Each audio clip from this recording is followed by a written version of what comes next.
ഇന്ന് തന്നെ ഡൗൺലോഡ് ചെയ്യൂ. കാണൂ നിങ്ങളുടെ ഫേവറേറ്റ് ഷോസ്. ആരതി വർമ്മ വക്കാലത്ത് ഏറ്റെടുത്തതിന്റെ രേഖയുമായി അവർ നേരിട്ട് എന്റെ മുന്നിലെത്തണം. അത് ബുദ്ധിമുട്ടാണല്ലോ സാർ. ആരതി വർമ്മ നേരിട്ട് വരുന്നത് കോടതിയിൽ മാത്രമായിരിക്കും.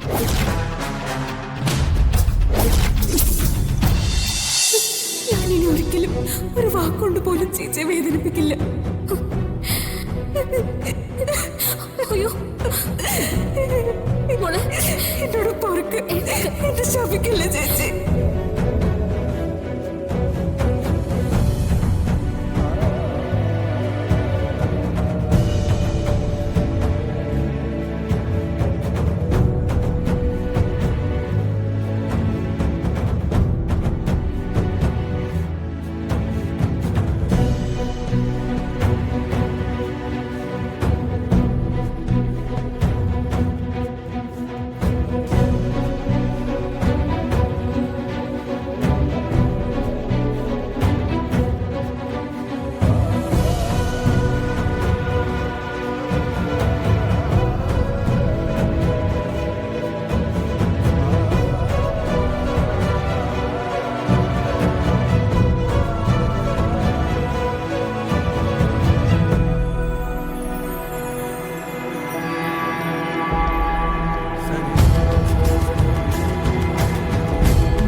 ഇതിന്റെ പേരിൽ അച്ഛന് എന്ത് സംഭവിച്ചാലും എനിക്ക് ഒരു കുഴപ്പമില്ല.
എന്നെ സ്നേഹിച്ച കുറ്റത്തിന് ഈ ശിക്ഷ അനുഭവിക്കുന്ന മുഴുവൻ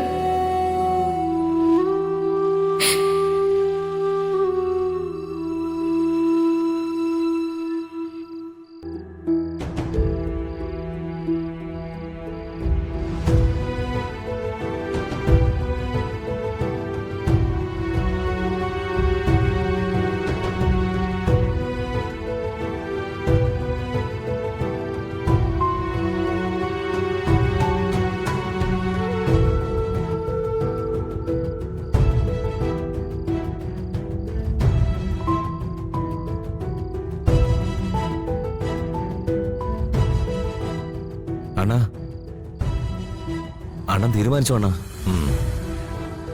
ശബ്ദം ഉണ്ടാക്കാതെ നോക്കണം, ഇല്ലെങ്കിൽ ആ പ്രാന്തന്മാര് കയറി വരും.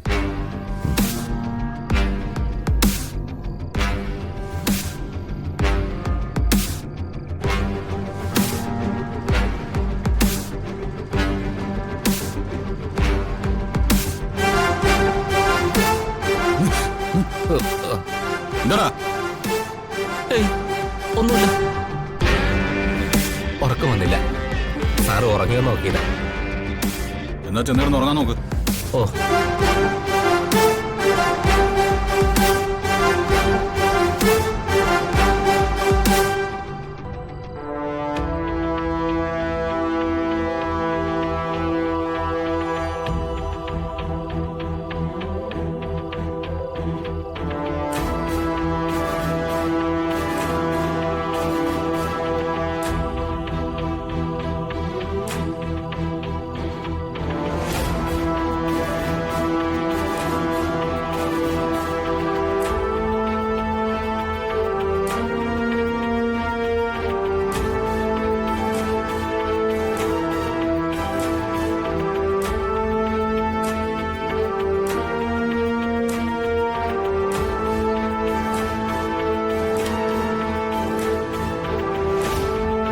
സാർ. വാ. ഇവനെ പള്ളിയിലെ കാണിക്ക വഞ്ചി കുത്തി തുറന്നവനാ. ജുവനൈൽ ഹോമിൽ നിന്ന് ഇറങ്ങിയിട്ട് 10 ദിവസം ആയിട്ടില്ല. നാളെ കോടതിയിൽ ഹാജരാക്കണം. ഇവനെ സെല്ലിലേക്ക് ഇട്ടേക്ക്. ഞാനൊന്ന് ക്വാർട്ടേഴ്സിലേക്ക് പോയിട്ട് വരാം. Okay sir.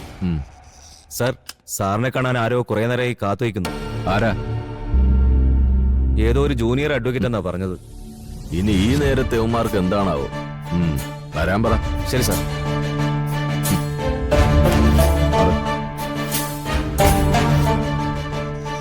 എന്താണ് എന്റെ പേര്? ജോണി. വർഗീയത ഉണ്ടാക്കാൻ വേണ്ടി സ്വന്തം പള്ളി തന്നെ നീ കയറിയല്ലേ?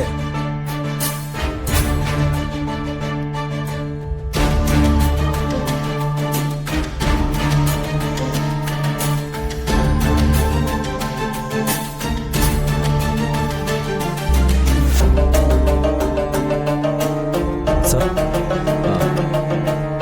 വരൂ. ഇരിക്കൂ. ഈ നേരത്തെ ബുദ്ധിമുട്ടിച്ചതിൽ സോറി സാർ. ഞാൻ അഡ്വക്കേറ്റ് പ്രമോദ്. 7 മണിക്ക് മുൻപേ വന്നതാ. നൈറ്റ് പെട്രോളിംഗ് കഴിഞ്ഞതിന്റെ ക്ഷീണമുണ്ട്. കാര്യം എന്താന്ന് വെച്ചാ പറ. സാർ, ഞാൻ പ്രിയങ്ക കൊലക്കേസിന്റെ ഡീറ്റെയിൽസ് എടുക്കാൻ വേണ്ടി വന്നതാ. പ്രിയങ്കയ്ക്ക് വേണ്ടി ഇനി കേസിൽ ഹാജരാവുന്നത് ആരതി വർമ്മയാണ്. ആരതി വർമ്മ? യു മീൻ ബാംഗ്ലൂരിലെ ഹോസ്റ്റൽ മുറിയിൽ പെൺകുട്ടികളെ പൂട്ടിയിട്ട സംഭവത്തിൽ കർണാടകയിലെ 2 മിനിസ്റ്റർമാരുടെ മക്കളെ ജയിലിലെത്തിച്ച ആരതി വർമ്മയാണോ? അതെ സാർ. സാർ ആ ഡീറ്റെയിൽസ് ഒക്കെ ഒന്ന് തരികയാണെങ്കിൽ. നിങ്ങളുടെ പേരെന്താ പറഞ്ഞു? Pramod. Mister Pramod, case details നിങ്ങൾക്ക് തരാൻ പറ്റില്ല. അഥവാ തരണമെങ്കിൽ ആരതി വർമ്മ വക്കാലത്ത് ഏറ്റെടുത്തതിന്റെ രേഖയുമായി അവർ നേരിട്ട് എന്റെ മുന്നിലെത്തണം. അത് ബുദ്ധിമുട്ടാണല്ലോ സാർ. ആരതി വർമ്മ നേരിട്ട് വരുന്നത് കോടതിയിൽ മാത്രമായിരിക്കും.